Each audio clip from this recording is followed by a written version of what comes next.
Good morning and welcome to Speed City. We are in Austin, Texas, getting ready for the Belgian Grand Prix at Spa with heavy hearts in the studio this morning after the death of Antoine Hubert in Formula 2. And I wish we could say we knew him better because he hasn't ever been on the show, but man, this is a horrific story.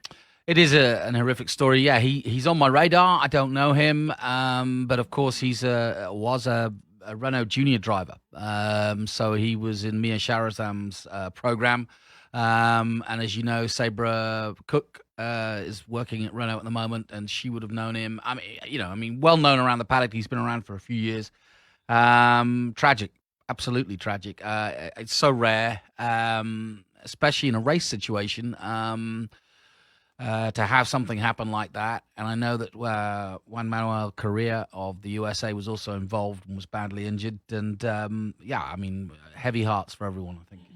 well, and so if you're not paying attention, it was basically a high speed incident, around 170 miles per hour. Why don't you describe it a little bit, John? Yeah, it was in the F2 race. As you know, we're about to see it. Spa is a very fast circuit. It's one of the oldest circuits on the calendar and one of the longest circuits, over 4 miles. And as far as I know, there isn't a lot of information. In fact, they've cancelled the second, quite rightly, F2 race.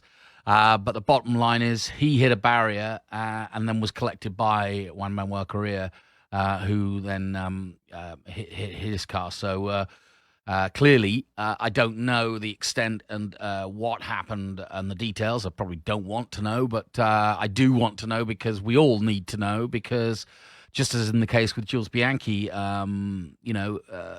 alterations and something can be learned from a tragic incident. Is always the case. And Formula One and Formula Two are very responsible, and just as they did with JB Justin Wilson, I think there will be lots of inquiry and lots of reason to look at the incident. But that's about as much as I know. Yeah. Yeah, and like you said, they have not put out a lot about it, and they had a lot of video or anything. And I want to know for exactly what you said. I want the sport to understand what happened, and I want them to know what they can do to prevent it. But it's been a lovely outpouring from the community, a moment's silence at the IndyCar race. Yeah. It affects the whole world of motor racing, and it is a very small world, and it gets smaller every year because of social media and because of TV, but we all feel it, and it will be, this will be heavy hearts around the world, I think. He was a young 22-year-old Frenchman. Yeah. Interesting heartfelt quotes from some of the other drivers. Lewis Hamilton says, Antoine is a hero as far as I'm concerned for taking the risk he did to chase his dreams. I'm so sad that this has happened. Let's lift him up and remember him. Nice. Yeah. And a couple others. Esteban Ocon tweeted out a really good picture of the both of them when they look to be maybe 8 and 10 or 10 and 12 years old. He says, I can't believe it. We had the same age. We started racing together and battled on track for years. All my hearts go to his family. Rest in peace, Antoine. Yeah, I mean, that's something you forget. They are young. They all grew up together. They all grow up together, and they know each other and their parents know each other for, 10, 12 years, way before they come onto our radar. So, very sad. And we also want to say out, especially for American fans, I know Juan Manuel Correa very well. He was at the Toyota Racing Series last year, super kid. My wishes go out to him and his family. I don't know the extent of his injuries, but he's obviously not in a good way. So let's hope he comes through. Here's an update from Formula 2's official Twitter account about less than an hour ago. It says, update on Juan Manuel Correa. It says he remains in stable condition in intensive care. He underwent successful surgery last night after suffering fractures to both his legs and a minor spinal injury in yesterday's incident. So that sounds like it could be a lot worse, but he's still in a tough spot. So keep thinking about him as well. Absolutely. It's one of those things that, of course, every driver that gets in knows about this, and it's fairly likely to happen at some point. with all these. The thing that makes this one different, Spa is such a fast track. This is where the teams have dialed down the downforce, so there's not nearly as much. They're slick. They're, the long straightaways at Spa really get the speed up. And so that's why these, Class 2 guys are seeing that kind of speed right now. Just compounds it. Yeah, and it's just a reminder. I mean, let's face it, we are about to celebrate the sport we love, and the reason why is because there is that factor. It's as simple as that. There is a danger to it, which is why we, kind of revel in at least being part of it, because it's the risk they take. It's very, satisfying to do and be able to do, but it has consequences. It's as simple as that. But it's kind of why we all enjoy the sport, because it takes a level of skill and commitment. Human commitment, and sometimes things can go wrong. It's as simple as that. I mean, if we've all driven cars fast on a freeway. You know what you're doing, and you know what can happen, and it's a dangerous sport. Simple as that. But I don't want to dwell on it. But everybody knows those risks and are willing to take them, and it is one of those things. Yes, and we can't forget, we tweeted out earlier this week and saw the horrific news about Jessie Combs. Good friend of Speed City. You've probably seen her on TV. Wonderful, sparkling personality, blonde-headed girl. A lot of times she had a little color, purple or whatever in her hair. Cute as a button, yeah. Not just, something fun to look at. This lady was a fabricator. She was a racer. She won the Hammer at one point, the off-road race. She won that competition. You've seen her in All Girls Garage, things like that. Mm-hmm. She joined us some time back after setting her first speed record. Well, during her pursuit of her next speed record this past week, she passed. And I think that was Tuesday that the word was out that she had a fatal accident on the salt. Yeah. But, absolutely. I know she has some strong Austin connections, and got to send our best to all the family of Jessie and the crowd around there. Well, I know that everyone talks about, why we continue to race, and I think let's do our job this morning and continue to talk about the race. We've got we've got Spa. It's one of the greatest. It's also, we've got lots to talk about, because 3 weeks off, it doesn't seem long, but that summer break, there is a lot packed into it. There was a lot of question marks that are now answered, including Bottas's future. There's a lot to talk about. There is a lot to talk about, and I'm not even getting to qualifying, and there's plenty to talk about there. But yeah, the silly season is a good place to start because, like you said, Bottas has a multi-year potentially contract. So they said he's got a 1-year contract. Okay, but you're right, potentially, yes. Yeah, and I mean they've made a decision to keep him, and I think it will now bode well that it's working, isn't it? Yeah, I think when you say that, it's working. He's doing well. He's a good partner to Lewis Hamilton, which may be the most important thing about the second drive. Until the worm turns, as it did with Rosberg, and he wins the championship, and then no. I mean, but I think it does Bottas's career a lot of good. I think it would have been a mistake to just replace him with Ocon, which was a possibility. But then again, they were stuck with what to do with Ocon, and now that opportunity has come up. And that's the other big story, is that sadly, Nico Hlkenberg, and let's discuss that, has been effectively let go by the Renault team and will be replaced by Ocon next year. What are your thoughts? I think it's I think it's great for Ocon's career, and I think it's great for Bottas's career, and good for Mercedes. They lose their driver, but do they really, Yeah. And of course, the rumors start flying immediately when you have a driver as good as Hlkenberg on the market. Is he going to go replace Grosjean? And that's been that's been a talking point. I don't see it myself. Change is as good as I don't know. I agree with you. At least not immediately. I don't go, oh yeah, that's a no-brainer. Let's take Hlkenberg over Grosjean, because I just don't know. Grosjean has had those flashes, right, of being a really good driver over the years. I mean, right before he came to Haas, if you recall, he had a really, really good year. Maybe a couple of them stacked up. And remember, he was at Renault, so Yeah. Yeah, so I know that some of the internet is just clamoring for Grosjean to be out of a car, but he's why? I don't know. I guess maybe a couple of things that he's done. Some of it may go way back, maybe go years back. Remember that giant turn 1 debacle that he had Here at Spa? Yeah, and he was a kid. I mean, he made a big mistake. Yeah, he was. I don't know, but that's a good question. Why? Why does he get so much grief? I think the truth is within the Haas team, Haas are progressing. We knew that they would hit not a wall, but they would hit a level of performance that has kept them just outside or on verge of the top 4, top 5, which is still miraculous in the time they've had to do it. But K-Mag has just stepped up, and I mean there's the truth. It's not so much that Grosjean has underperformed; it's that Magnussen has, got the better out of the car.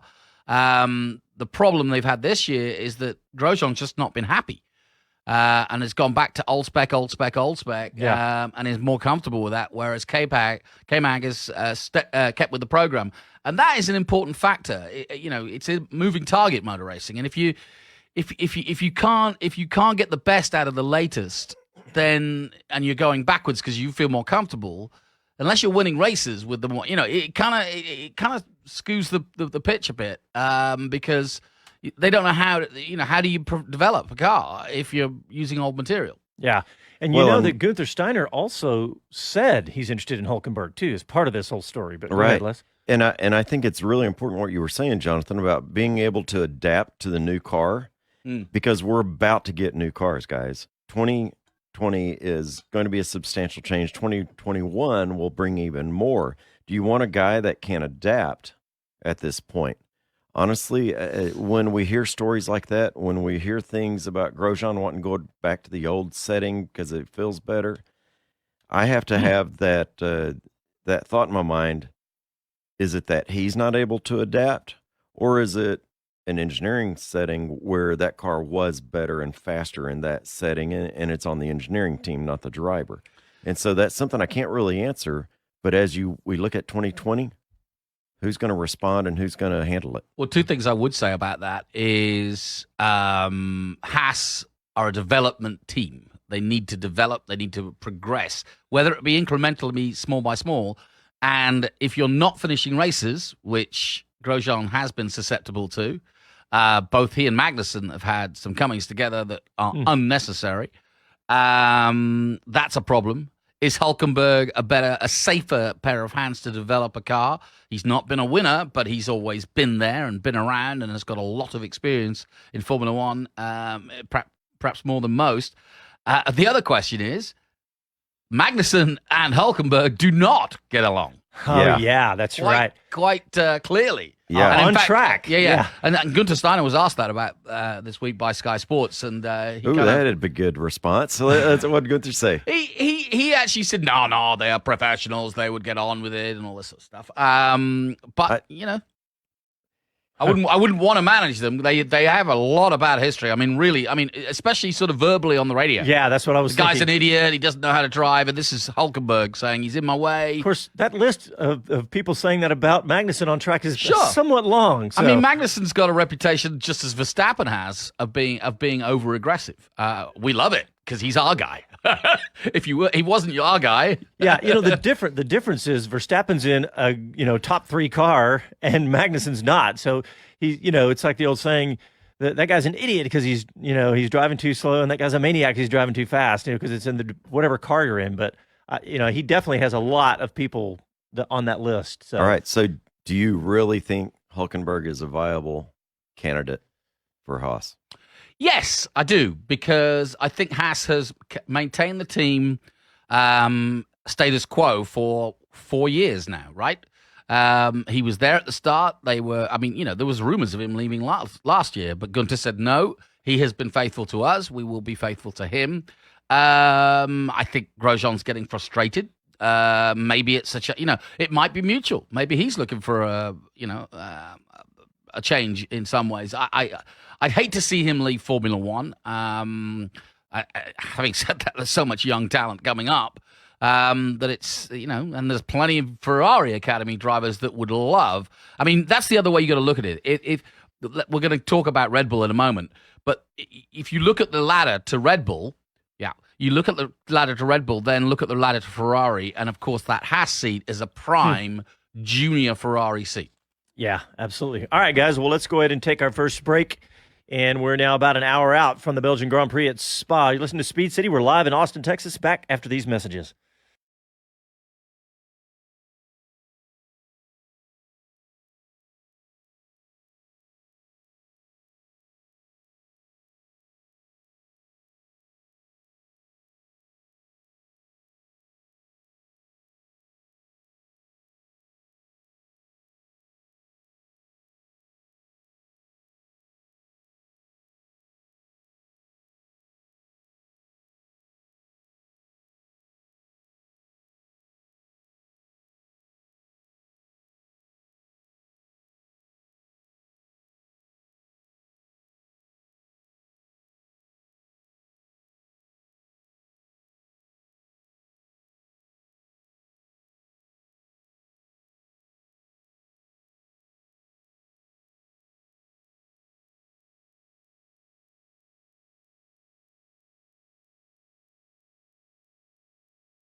What's up, everybody? This is Jessie Combs, metal fabricator, TV personality, and fastest woman on four wheels.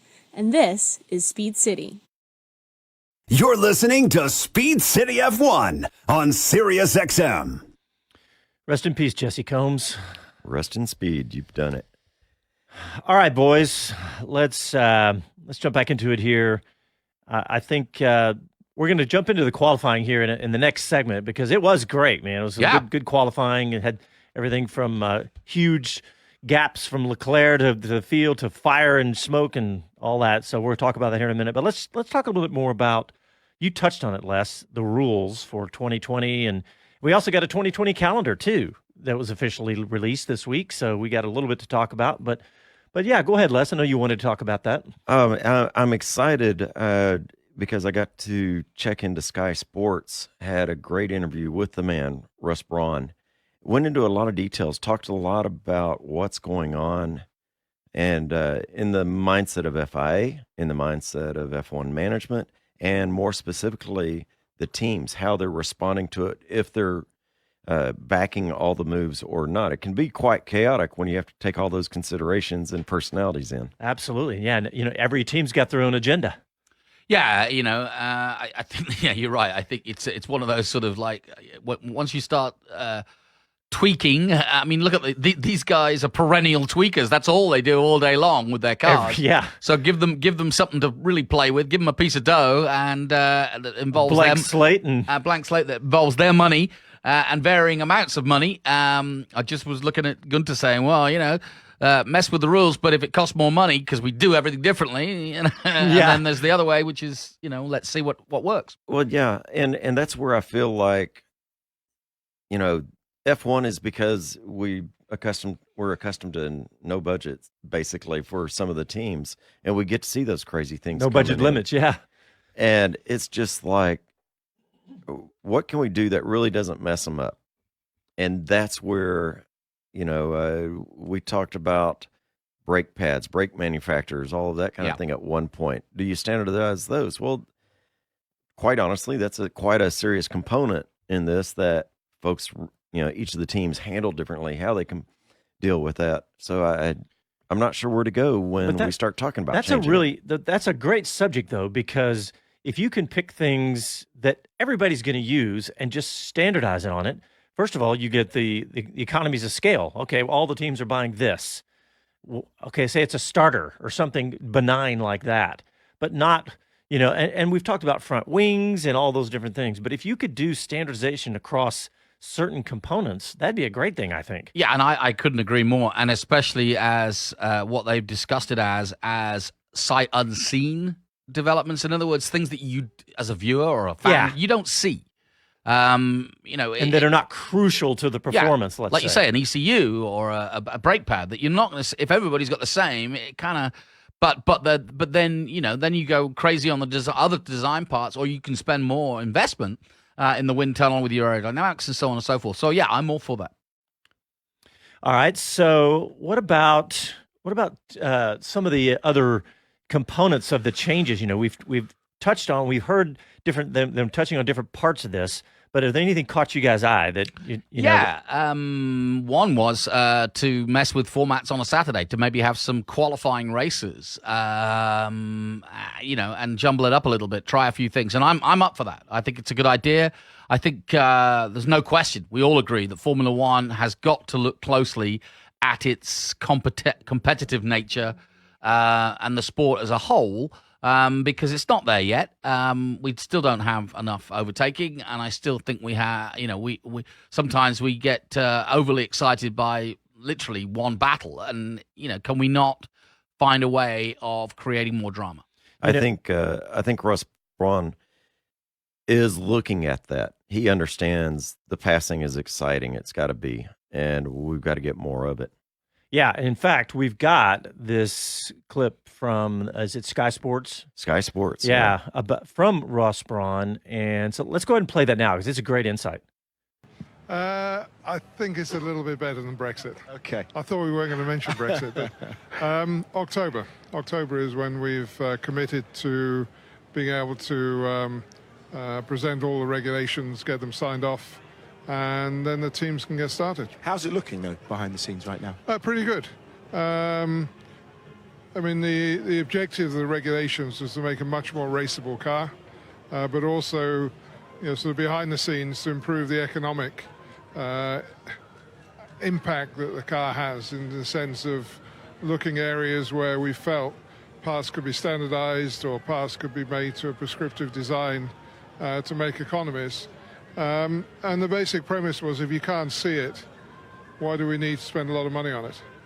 So we've left the suspension, we've left the bodywork, we've left the things that create the differentials between the cars, but the things that seem to cost a lot of money and everyone does individually. So, for instance, the fuel pump is actually a very expensive part on the car. And if everyone used the same fuel pump, we'd make quite a lot of savings. And you see it in the motor industry. They're all using the same platforms, but you have a different car.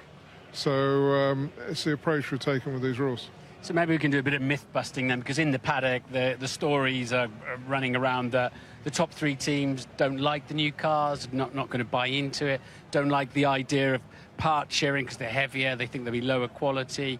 The other 7 teams are all up for it. It must be a bit like herding cats, getting them all aligned. Where are they really all at? Are they going to try and veto this? I think what you've described is probably, let's say, the extreme view. And behind the scenes, when you actually sit down and discuss these things in detail with the teams, there are some disagreements. But I wouldn't say they're at a level that teams aren't going to accept the change, because I think they all recognize that we need to make this change to bring a more sustainable economic model to Formula One. Because there's no stopping the amount of money the teams are spending to be successful in Formula One. And we're a victim of our own success in that Formula One It gets such great coverage, and is so important for these brands that they're willing to keep investing more and more money in it. And we're getting this segregation between the 3 teams at the front that have all the funding and the rest of the field. So the 18-inch wheels are nailed on, and the bigger tyres, of course. The ground effects, the Venturi underneath the car to help them follow each other. Are they cast in stone now? Yeah, they're all fixed. And we're talking about detail. We're talking about variations now. And, we can see the model of the new car there. It's going to be stylized more. I mean, that's a fairly simple early version of it. And I think the new version of it will look a little bit more dynamic. But it's made a remarkable difference, the ability of one car to follow another. It really is going to make a change. And that's going to go from something like, they're losing 50%, isn't it, right now, the downforce, if you're following within 2 to 3 seconds. That's going to come down to what, 10%, 5%? Yeah, when you hear the drivers talking about the tyres degrading badly, a lot of that is just the inconsistency of performance and the level of performance loss when they follow each other. So it'll make a dramatic difference. I mean, Martin knows race sports cars. In sports cars, you don't really notice the car in front. In Formula One, it's dramatic, and it almost has like this protection bubble, the car in front. As soon as you get near it, you can't get any closer. And what we've come up with, inevitably, the teams are going to try and break the rules or the objective in seeking performance. But the aerodynamic team we've put together won't be disbanded when this is introduced. It will constantly keep working. So as we see the solutions the teams find in their designs, we'll analyze them and make sure they're still achieving the objectives. As far as I understand it, sorry to just come back to you on this, isn't this one of the main sticking points in that the aero regulations are rather prescriptive and the aerodynamicists are sensing some sort of frustration there and they're not going to be able to have as much creative license? I think there's always some anxiety with the teams that they feel the regulations are prescriptive. I mean, I was on that side of the fence and I can understand their frustration. But what I'm sure will happen is once they get the regulations and they start spending a lot of time on it, they're going to find all the nuances and all the variations that they need. And what about... Well, interesting. It sounds like we got a lot of that right. I hadn't heard that yet. So, yeah, he's talking... You're smarter than the average bear. Well, yeah, I mean... That speaking of smart, Ross Braun, about as smart as it gets, man. If he's on the case, I'm... And he actually alluded to it. I've been there as a team. Yeah. I'm here as, the head now. I think that's an important aspect in that play. And I think also another important aspect is we're now starting to see the fruits of Liberty Media's structure compared to the old structure. In other words, Ross Braun is the head of motorsport. That's his job. And he is an ex-sports car team manager. He's an ex-world champion Formula One team manager. He was Michael Schumacher's main engineer. I mean, the guy has lived. He's got a resume. He's got a resume. But now it's his. And so when he walks into a room and he says there's discussion and some teams agree, and there is a respect for that man. This is what I like about it. I feel like with his tutelage, we'll get to where we need to be. Yeah, and really going back a couple of years now, brilliant move by Liberty to have him in this role. Yeah. Hey, I haven't given out the phone number yet. 512-643-LIVE, 512-643-5483. Give us a call. Tell us what you think about all this. And at some point... let's hear from that growing digital audience that Casey, Carrie. Chase Carey talks about. Yeah. And at some point during this broadcast, either this one or our post-race, don't forget we're going to be on for a full hour after the race. We're going to give away some tickets to the United States Grand Prix right here in little old Austin, Texas. So call in. Down. So, call in, 512-643-5483. Write that down and give us a call. Give us a prediction, too. Yeah, predictions. Because this is a tough one. Yes. Is it really? Yeah. Why? Because when you get to the top of the hill at Kemmel, Hamilton can be leading. Eau Rouge, I think, will be where we see Mercedes keep their foot in it, come off the top into that long straight towards the back end, and they'll keep moving at that point. Ferrari is that one-lap queen. I don't think they can do the race long enough. I want them to, but Ferrari has done some great qualifications already this year, but they can't keep the race pace at that All level. right, well, we're going to leave it right there. We're going to take a break because when we come back, we are going to talk about all of that and talk about that huge gap in qualifying that Charles Leclerc had. Amazing. All right, listen to Speed City. We're live in Austin, Texas. Back after short messages.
I'm Jenny Gow from BBC F1. You are listening to Speed City. You're listening to Speed City F1 on SiriusXM. All right, welcome back to the show. I miss Jenny. She is so upbeat, man. You can't help but that's great. Crack a big smile when you hear her bring us back from break. All right, when we went to break, we were talking about qualifying, and Charles Leclerc or Leclerc, depending on who you ask. Well, remember, the French are lazy and they don't pronounce the last three letters of any word. Is that what it is? I was told that, and the Texans elongate them. Yeah, we're the opposite. Yeah, you've got a whole new alphabet. You've got about 15 A's in your alphabet. So Leclerc's gap in qualifying was 0.79. I mean, wow, that's what in Formula One. That's a what? That's an eternity. Exactly. No kidding. I mean, that is practically crazy. to the next race. I mean, were you guys sitting there watching qualifying yesterday, going, "Okay, Mercedes is going to turn up the wick." We knew Ferrari was fast, but I always expect Mercedes to reduce that gap dramatically, and they did not. I mean, Les, you talked about it right before we went to break, how saying Ferrari is the one lap queen, and that Mercedes is how they can do it during the race. But man, this is a big gap. This is huge, actually. And by all means, I want Ferrari up there. I want them to knock down this 150 point spread from Ferrari to Mercedes in the constructor. 150 points. That too is an eternity just between first and second place. I got something else to say though. Oh, go. Mercedes upgrade their engines. 2 failures. Oh, yeah. Ferrari, upgrade their engines. 1 failure. Wait a minute. Not everybody upgraded on Ferrari. No, true. Yeah, but finish your thought, though. Yeah. Who didn't explode at Spa? Honda. Right? Do you remember? Have you been following Formula One for the last 5 years? Yeah, no Honda kidding. will never come back. And I said it. I know you did. I said it. That reminds me of the... And nor of Renault. Renault the most successful engine manufacturer in Formula One, pretty much. That reminds me of the silly Honda lawnmower. Do not adjust the idle speed. What? You just start it and you mow it at whatever speed it's set at. It's not like you're going through heavy grass. I feel like wonder Honda what's going on in F1. Les's head sometimes. I feel like the It's a Honda hell of a F1 leap team. to go from Max Verstappen's car to a lawnmower. Yeah, Have you seen the Honda lawnmowers, though? They're pretty fast. Yeah, they are good. but I feel like that's what Honda has done is this is us. This is our speed. Let's just do this well and finish the race. Yeah, I And do hope James I kind of Hinchcliffe feel isn't listening. He's like, What's why that, am I Thunder? doing all this advertising for Honda? And then Les comes on the air. But like I said, solid, dependable, mow your yard, finish the race. Fair enough. There you go. All right, so let's run down what happened in qualifying. So Charles Leclerc just killed it out there. Sebastian Vettel, that gap is actually back to Sebastian Vettel, was pretty high too. But he had a little wiggle in his lap. Yes. So he did not get the full extent of the car out there. But then it was Lewis Hamilton, Valtteri Bottas. But Hamilton, And to be fair, yeah, Hamilton barely got into qualifying. yeah, he had a big crash in the middle of the night or early morning, Saturday morning in practice 3. I mean, and truly barely got. They barely had the car ready. I mean, he got In enough. fact, because of the delay after the red flag when the irony was a Mercedes engine blew up, Kubica's. How about that plume? I know, Oh my it wasn't gosh, good. it was But, huge. we had 2 red flag situations, so Helped basically, Hamilton. it helped Hamilton get out. Yeah, of course, the black helicopter crowd was going, see, that's why that Mercedes engine blew up so they could get Hamilton back on track. The cynics. But, yes. Conspiracy theorists. Yes. Our buddy Kevin Kelly was texting me that. He was going, see, what happened? Maybe.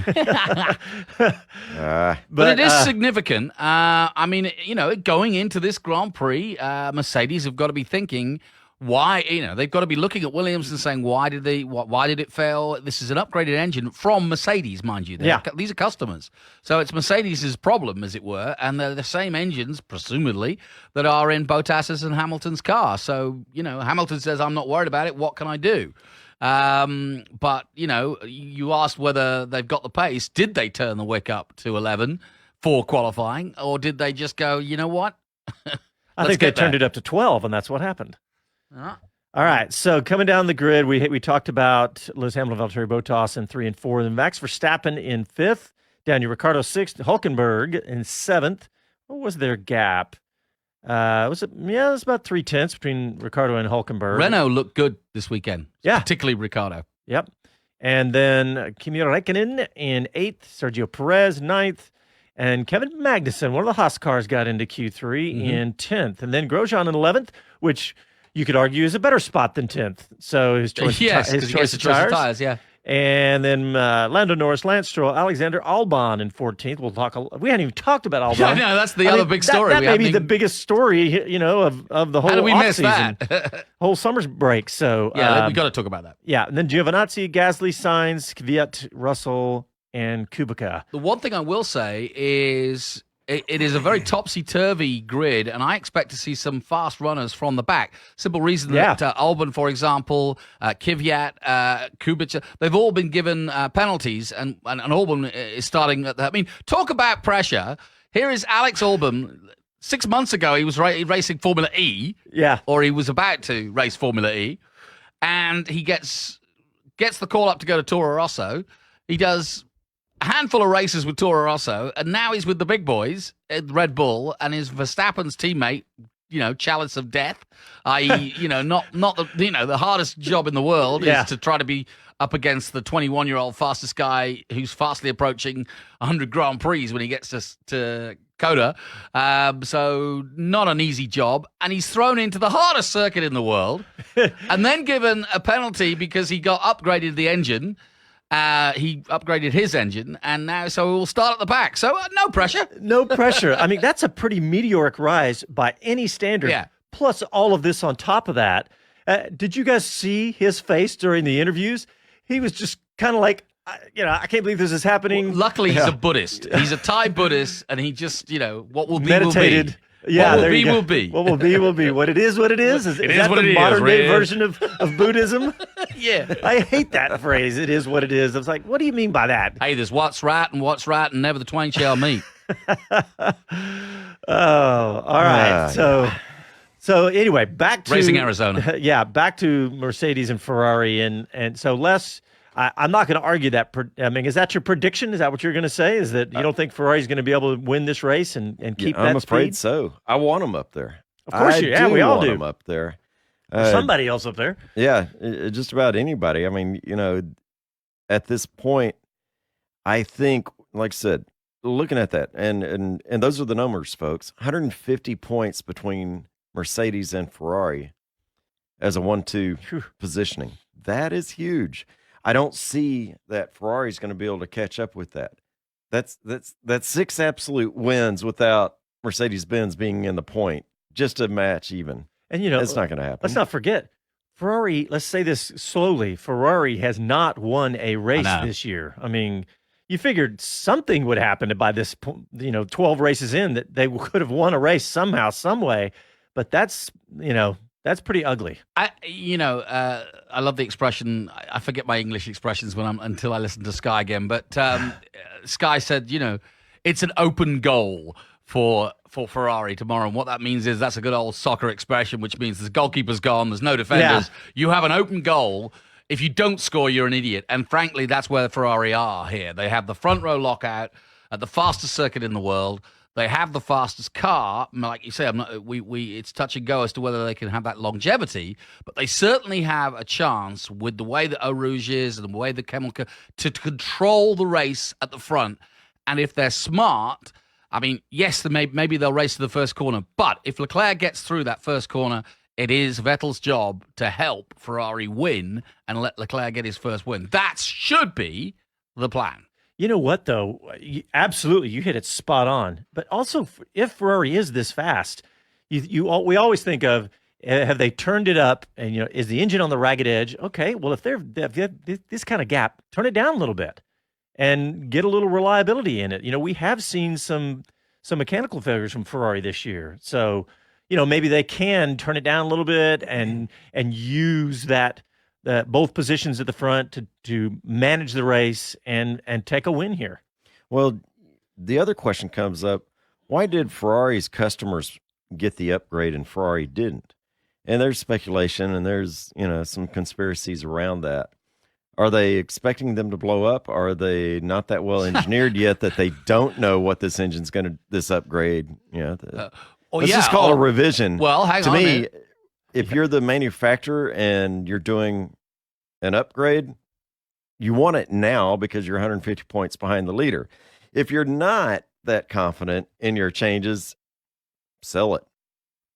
Push it to your customers first. Push it to customers and sit back and watch. But Karun Chandok, on Sky, said this a couple of weeks ago, that maybe what you're seeing with Alfa Romeo is they're getting, they are the guinea pig, and they are willing perhaps to give them an engine that they don't know is reliable or not.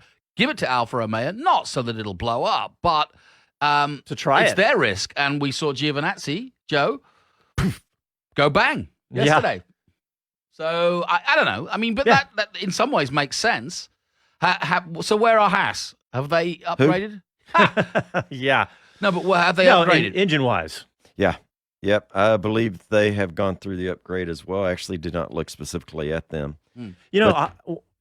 Speaking Haas, the one thing I did notice is that, Grosjean's been running, what did he call her? The old girl? Or the old spec, yeah. Yeah, well, but apparently they now both are running the new spec for this weekend. So that ought to be interesting to watch at least. And, I mean, look, he's sitting in 11th, so he had a pretty decent qualifying. Yeah, quick check. Haas and Alpha did both. They did, okay. Yeah, and we haven't. I mean, you mentioned that it might be an advantage to start 11th because of the tyre choice, and I do think that's another fact. We've been talking engines all morning. That is another factor, is how the tyres are going to last. The temperature, I believe, is coming down from what it was. Certainly on Friday, it was cooler Saturday. There was a chance of rain. In fact, there was rain, I think, in one of the morning races, because Formula 3 were also out there as well as Formula 2. As we mentioned earlier, the F2 race was cancelled. Good to see Logan Sargent still battling away. Got a 13th place, the American. Yeah. I think tyre choice will be interesting and length of stint will be interesting. Yep. Hey, I just was checking on the Formula 1 Twitter feed, and I noticed that there's some special tributes on quite a few, if not all, of the F1 liveries today. Good. For Antoine Hubert. Yeah, that's pretty cool. And also, there's going to be a moment of silence today at Spa ahead of the Grand Prix here, probably shortly. So, yeah. Yeah, so a couple of last comments around the Ferrari engine upgrade. Bonotto was asked why the customers and not the Ferrari team, and right off the bat, he answers, "It's not useful for them to get it to our meaning like it's not to our benefit. We've got data. The reason is not to get real data because by the time you introduce a unit, it should be reliable, fully reliable, and homologated and validated on the dyno." Really? The reason we are introducing it because we are on different scenarios in terms of allocations and in terms of mileage. And certainly by splitting the building of the engines, it makes it a lot easier at the factory. We're doing things for the convenience of the factory now. Really? I'm sorry, Bonotto. I'm not with you. I don't find a great deal of confidence in what you speak, sir. in what you speak. What you talking about, boy? What you talking about, Willis? Yeah. All right. Let's see what else we got here. What about Kimi Räikkönen? Did y'all see the interviews? Because Will Buxton was interviewing him.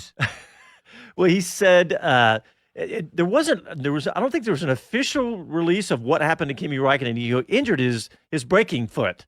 And was it motocross? Did y'all hear that? I think it was motocross. Yeah, that's what I heard. Yeah, and then which is a no-no, complete no-no. But of course, he's Kimi Räikkönen. I'm the world champion, and I'm racing for an Italian team. What are they really going to say? I've got this. Yeah, that's the last thing he said before he fell off, I think. So, but leave me alone. The subtext to that story is where he talked about.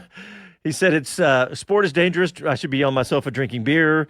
But also, what about Marcus Ericsson? Yeah, Marcus Ericsson is actually missing the Portland race this weekend. That's right, missing IndyCar. Which is great because it's given Conor Daly another chance.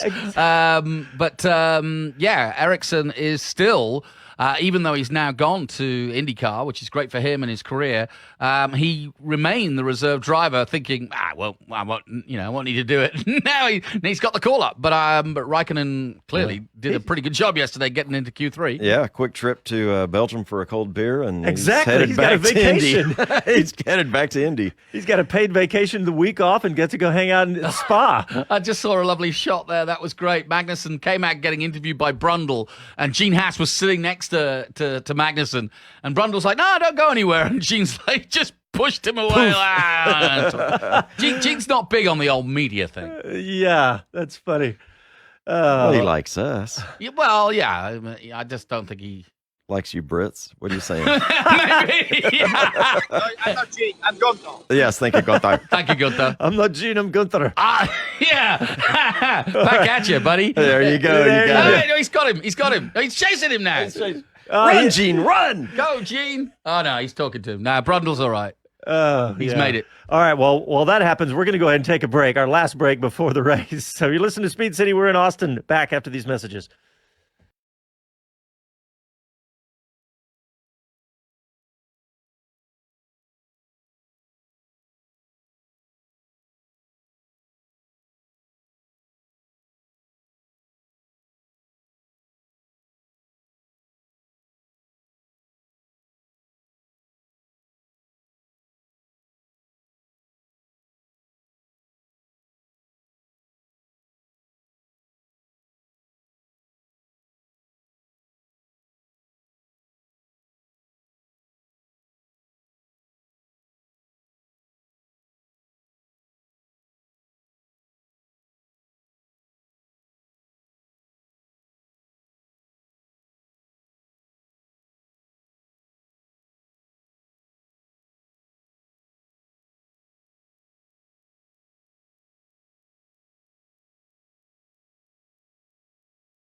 Hi, this is Gene Haas, and this is Speed City.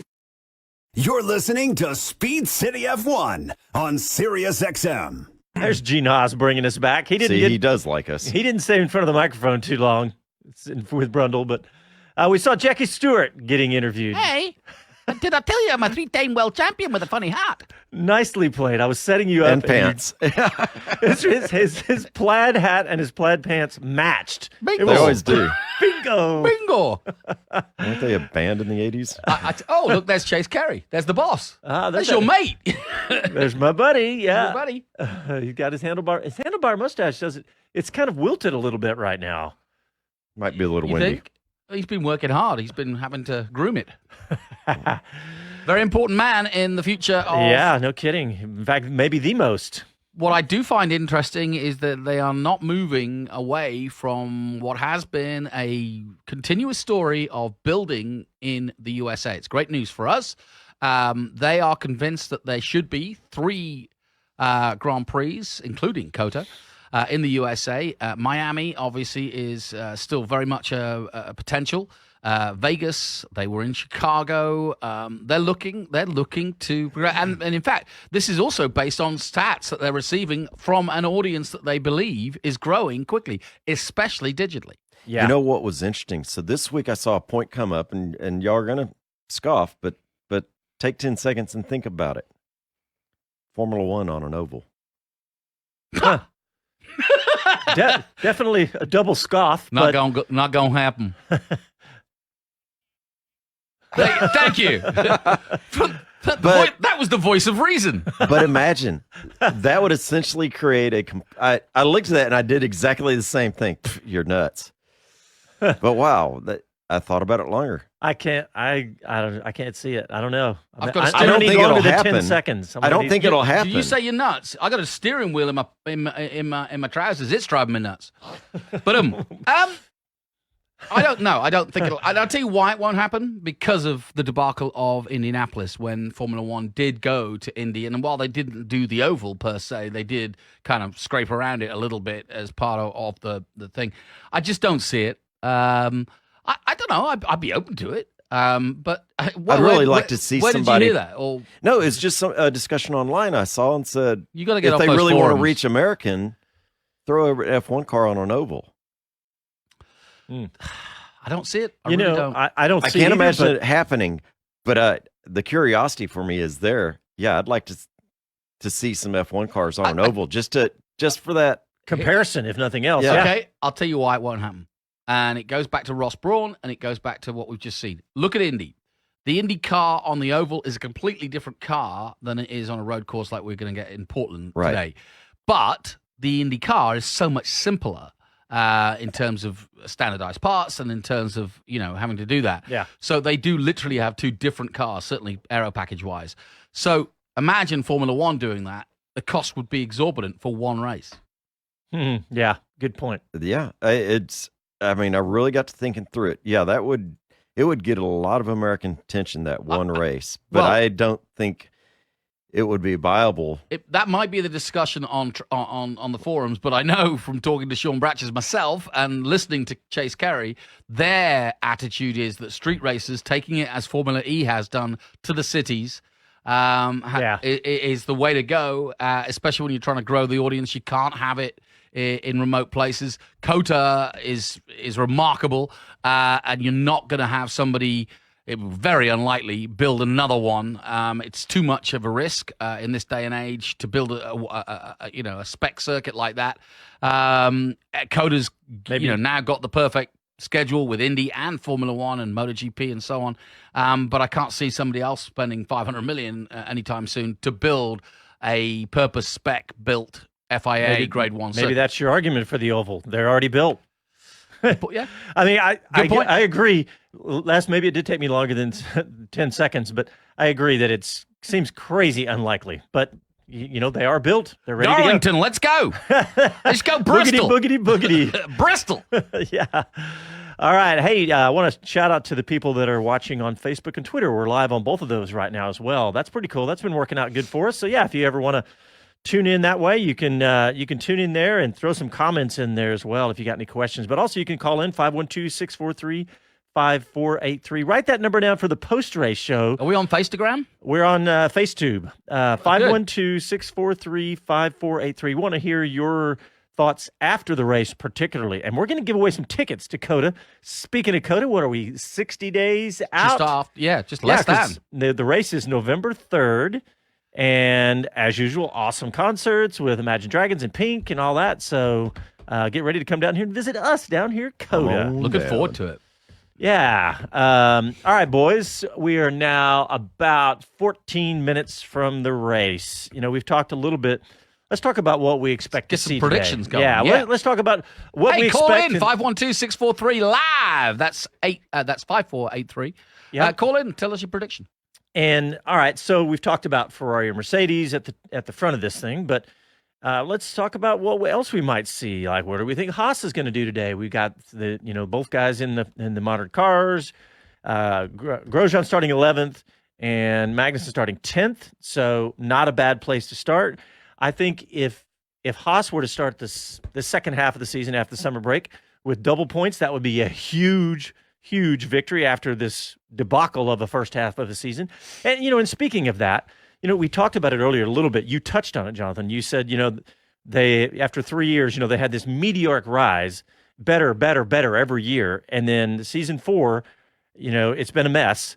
But do we think that maybe it's been a mess because, it just feels like they haven't been able to get it figured out, but maybe they were pushing the envelope, trying to, all right, we've done about as good as we can possibly do. Let's try to make this the best of the rest, or has it just been they haven't gotten the car right? Am I right in saying that fundamentally the problem they've been having is making the tires work for them mechanically, or is it longevity or whatever? But they've been struggling in the races, not in qualifying. They've been qualifying in the top 10. Not longevity. I think it's just heat management. Right. That's been Gunther's just banged that drum. So it could be a problem today for sure. Yeah, that's true. Yeah, this is not what you've got is a lot of high-speed corners here, especially Stavelot at the end of the circuit, and of course down that up the hill at Eau Rouge. These are flat-out 170-mile-an-hour corners, and that's going to be, think about the G-force going into just the tires, never mind the human, but you do mechanically take a lot out of the tires. So this could be a problem for Haas if that's been perennially their problem. I'm interested to see how, like I said, there's a lot of guys at the back of the grid, like Hlkenberg, like Gasly, like Sainz, who are quicker than their qualifying position. Norris, another one. Albon is starting further down, didn't he? Yeah, he's right at the back. So he's 17th. Yeah, and obviously he's in a car that is capable of being third on the grid, or fourth on the grid, as Verstappen is. So, it's not too far-fetched to say that Verstappen could win today. Yeah, no, considering he's won, 2 of the last 4. So, absolutely. We hadn't even touched on Verstappen. And really, everybody's saying he's the best driver in Formula One now. Including F1.com, with their driver rankings, he's number 1. Is he better than Hamilton right now? With the equipment he's got, you could argue, yeah. He's getting the most out of what Red Bull are offering them, and Honda is still not a finished article, I don't think. I think they're doing a superb job finally, and hats off to the Japanese because they're here. And they are back in Formula One where they need to be, which is at the sharp end. The days of McLaren's woes with Honda are gone. And Red Bull now are very much a force to be reckoned with. Yeah, and we talked.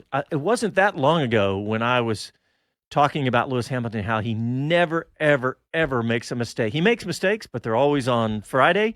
But he's made some mistakes, including Saturday morning in practice 3, crashing the car. Yep. And by the way, that crash, did you see it? Where it's almost like it was too little. He went off track, and we thought he had it. And then he spun off, and when he hit the wall, he did some damage. But the point is he's making mistakes now. Maybe Verstappen is better right now. Talking to Red Bull, another point of discussion I'd like to get from the fans and from the listeners after the race, is basically the philosophy by Red Bull. I don't, they keep making these changes, and I think I know why. But it's so cutthroat that they're playing with people's careers here. Kvyat, Albon, clearly they chose Verstappen. Like I said, anybody put next to Verstappen you can't win that battle. He's the chosen guy. The chosen one. The chosen one for that team. And I just wonder, I mean, here we go, Gasly. I mean, really? That's a really good... Is it the end of Gasly's confidence and career that he's been just literally thrown out with the bathwater before give a guy a season, for gosh sake. I mean, if you look at the junior rank, Gasly was a force to be reckoned with. Yeah, I think it was the BBC podcast, Checkered Flag, talking about that final seat at Red Bull. It's like they've got all these drivers here, and they are just playing. You say playing with people's lives, but do they want to be known as the team that will just discard you in a drop of a hat? What worries me is that, like you say, you're always looking over your shoulder if you're that second driver in the next 10 years at Red Bull. Unless, of course, Verstappen moves on. But it just concerns me that Helmut Marko and his team, I mean, I know a lot of Liam Lawson coming through, Vips coming through, Patricio Ward, our very own San Antonio man, all part of the junior program, and I would hate to see their careers just sort of dangled like that. You're in, you're out, Yeah. Hey, I want to give a shout out to John Baker, who tweeted at us. He says, "Faces with voices," because he's watching online. I was like, I'm sorry to disappoint you. Very, very sorry. You can just look away or just close the laptop. I've learned you can leave it running in the background and look at something more pleasant. He's going, I'm switching back to audio. Have a picture of the grid. No. Oh, thanks. Oh, man, Spa is... you've been to Spa not long ago. What was it 2 years ago? Was there, and fantastic track. I mean, we're talking 4 miles, a little over 4 miles. It's awesome, isn't it? About 4.25, maybe slightly more. Fantastic track.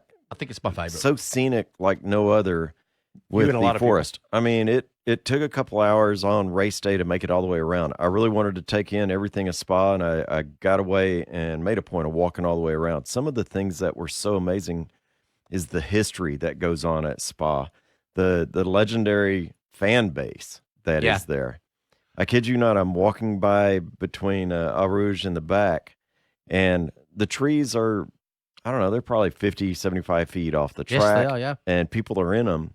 And I'm walking by, and I kid you not, there's a man that probably is over 65, maybe 70 years old, sitting up there. And he's been there for 30 years? Maybe he's stuck up there. He's been there since 1979. He is sitting in a tree about He still thinks Graham Hill's racing. 10 or 12 feet off the ground with a little six-pack cooler and looked like a lunch bag with him. Just sitting there all comfortable, grasshopper style, knees up, not to do that. Watching your dad. Yeah, thanks, Papa Ian. Watching this race, and I'm just like, that was so cool. Everything was going on. I met a couple of guys that came from all over Europe to meet there, and they meet at the same spot. They met there 15 years ago, and that's the only time of year they actually see each other is at this race. But they coordinate now and meet there and watch the race together. But did you do the ultimate at Spa and have the mayonnaise fries? Yes, I did. You got to do that. That's great. You did. So good. It's a religious thing. I mean, it's a decadent thing, and you can't replicate it anywhere else. I was going to say, I don't know that I would order it at Coda, but no. Yeah, it's a Spa thing. Not if you value your cholesterol level, you won't do that on a regular basis. I will say the beers checked out well as well. Yeah. Also. No, it's an amazing place. It really is. We are now 3 minutes out till we go out to the BBC for the race broadcast right here on SiriusXM. So let's talk about some predictions. Let's do the usual, where we pick who we think is going to win the race and who we want our heart to win the race.